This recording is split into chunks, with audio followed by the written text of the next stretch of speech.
अभी तो सिवान में इतना बड़ा घटना घटा है, तो मंगलराज दिख रहा है ना। कल बेटी के साथ क्या हुआ, जानकारी तो आ रही है कि बलात्कार करके मार दिए गए और लगातार चारों तरफ मर्डर हो रहा। तो हम तो गृह मंत्री जी को समय भी देंगे कि 1 महीने के बाद इस पर कोई चर्चा होगी, लेकिन कम से कम आशियाना तो नहीं गुजारिए। गरीब आदमी वोट जब लिए हैं आप, तो सब्जी ठेला, छोटे छोटे दुकानदार, बिना आप व्यवस्था किए जिस तरीके से ठंडी महीने में, बरसात महीने में, तो लॉ भी नहीं कहता है कि आप गरीबों का आशियाना हो जा रही है, तो आपको ठेकेदार और पदाधिकारी की मिली भगत से आशियाना को उजाड़ा जा रहा है। ये तो सही नहीं। तो आज सिवान में कितनी बड़ी घटना घटी, दरभंगा में भी अब आप खुद कह रहे हैं दरभंगा में भी हुआ, सिवान में तो बैंक लूट की घटना है। तो आप अंदाजा कीजिए ना। हम तो कह ही रहे हैं कि 20 सालों से गुंडा राज है। सर, तृणमूल कांग्रेस ने ये कहा है कि यदि एफआईआर में गड़बड़ी हुई तो बीजेपी नेताओं का पैर तोड़ देंगे। भैया, जैसे को तैसा, टिट फॉर टैट, मरता क्या नहीं करता। और हम तो कहेंगे राहुल गांधी जी के बाद यदि कोई मर्द है तो वो ममता ही है जो इससे लड़ सकते। सर, कांग्रेस की मीटिंग में सर कई बातें निकल के आ रही हैं। कहा जा रहा है कि इलेक्शन इंजीनियरिंग तक कर दी गई। नहीं, कोई क्या इंजीनियरिंग।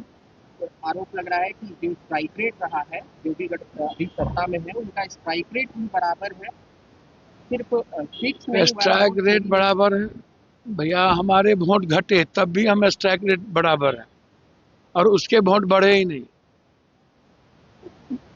उन्होंने अपना 22 लाख वोट अपने तरीके से एड ऑन किया और हमारा 69 लाख वोट को घटा दिया गया। तो हम तो आगे हैं, वोट घटने के बावजूद भी हम बहुत आगे हैं। हद हो गया आपको। हमारे परसेंटेज देखिए ना, पूरी की पूरी चुनाव आयोग ने जो गड़बड़ियां की है, एसआईआर से लेकर, ट्रेन से लाकर, जीविका को चुनाव प्रबंधन में लगाकर, वीवीपैट की गिनती ना हो, और वोटर को बाद में कई गांव के दूसरे बूथों पर देकर, और वोटर गए तो वोट गिरा नहीं पाए, अब कुछ लोग का वोट गिर गया। तो हम तो वीवीपैट की गिनती की मांग कर रहे हैं, सीसीटीवी फुटेज की भी मांग कर रहे हैं। तो भीतर में जो सीसीटीवी फुटेज है उसकी पूरी, वो हमारे नेता ने डिमांड कर दिया है कि वो चाहिए।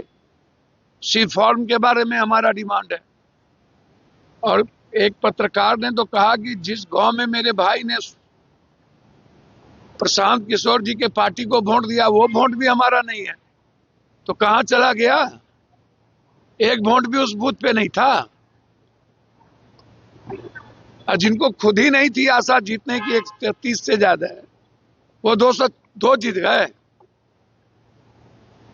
तो चुनाव आयोग जब चुनाव लड़े और गणतंत्र ही खत्म होने की तैयारी में, तो लड़ाई तो आर पार की लड़नी होगी सर। इलेक्शन और सारे विपक्ष को एक होना पड़े। सर, इलेक्शन कमीशन ने कहा है कि 26 लाख लोगों का लिस्ट में मिसमैच कर रहा है 2002 के मतदाता सूची पे बंगाल में। भैया, हमको तो समझ में नहीं आता। इलेक्शन कमीशन तो कह रहा था महिलाओं का हम कैसे फोटो दे दें। ये बेडरूम का फोटो था, पति पत्नी का फोटो है। हमारी माँ और बहनों बेटियों का इलेक्शन कमीशन क्या क्या बहाना ढूंढती है। 7 जन्म में बीजेपी बंगाल में सक्सेस नहीं होगी।